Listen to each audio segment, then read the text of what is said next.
Salah satu metode yang banyak dipilih adalah diet rendah karbohidrat, yaitu dengan mengurangi asupan karbohidrat dan menggantinya dengan protein dan lemak.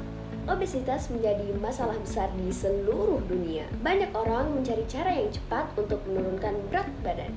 Diet ini mengubah bagaimana tubuh kita mendapatkan energi dari gula menjadi lemak, membantu membakar timbunan lemak secara lebih efisien. Mekanisme diet rendah karbohidrat dalam penurunan berat badan.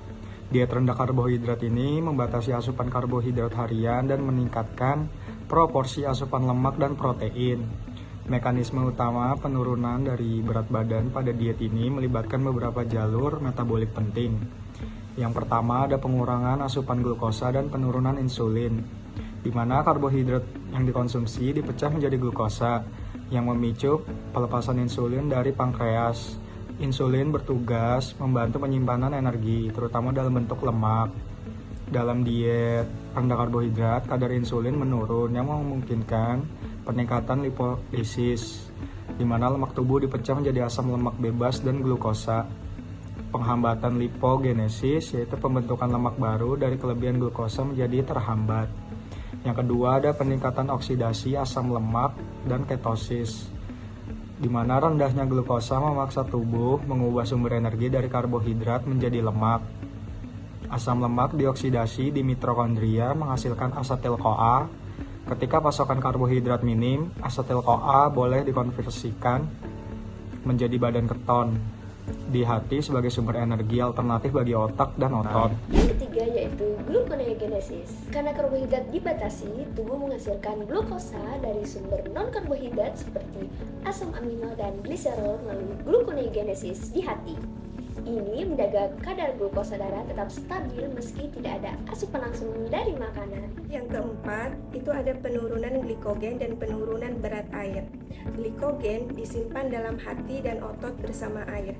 Satu glikogen itu mengikat 3-4 air.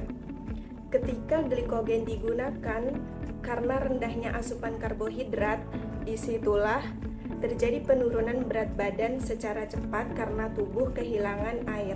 Yang kelima, itu ada efek sirkulasi pada rasa lapar dan asupan energi.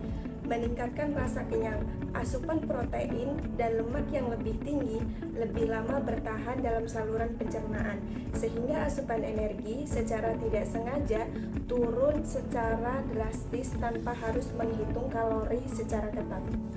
Selanjutnya, manfaat yang akan kita bahas mengenai manfaat diet rendah karbohidrat.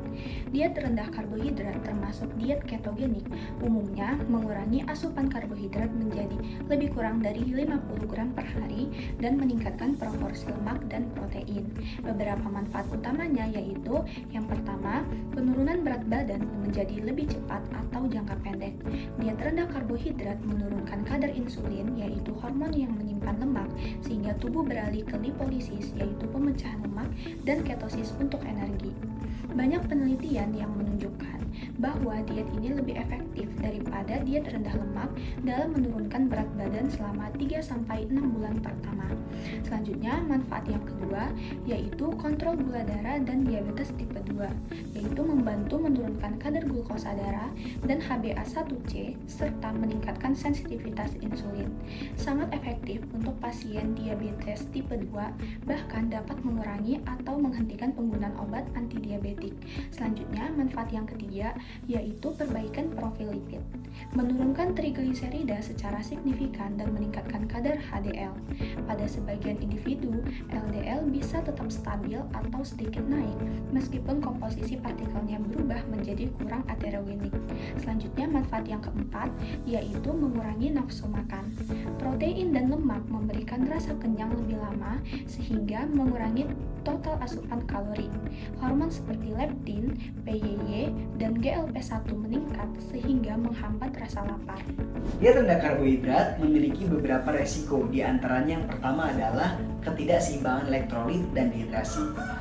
Diet rendah karbohidrat menyebabkan tubuh masuk ke dalam keadaan ketosis. Nah, apa sih keadaan ketosis itu? Keadaan ketosis adalah keadaan ketika tubuh membakar lemak sebagai bahan bakar karena tidak ada cukup gula atau karbohidrat. Maka dari itu, tubuh menggunakan lemak sebagai sumber energi utama. Pada fase awal akan terjadi penurunan insulin dan peningkatan ekskresi natrium dan air oleh ginjal yang dapat menyebabkan dehidrasi dan ketidakseimbangan elektrolit seperti hiponatremia atau kurangnya garam dalam tubuh dan hipokalemia atau kurangnya kalium dalam tubuh. Yang kedua adalah peningkatan resiko penyakit kardiovaskular. Beberapa versi diet rendah karbohidrat diketahui tinggi akan lemak jenuh dan protein hewani yang dikaitkan dengan peningkatan resiko ateroklerosis atau penyumbatan pembuluh darah oleh lemak dan juga penyakit jantung. Studi prospektif menunjukkan bahwa pola makan rendah karbohidrat tinggi lemak hewani dapat meningkatkan mortalitas kardiovaskular dibandingkan dengan diet rendah karbohidrat yang berbasis nabati. Yang ketiga adalah gangguan fungsi ginjal.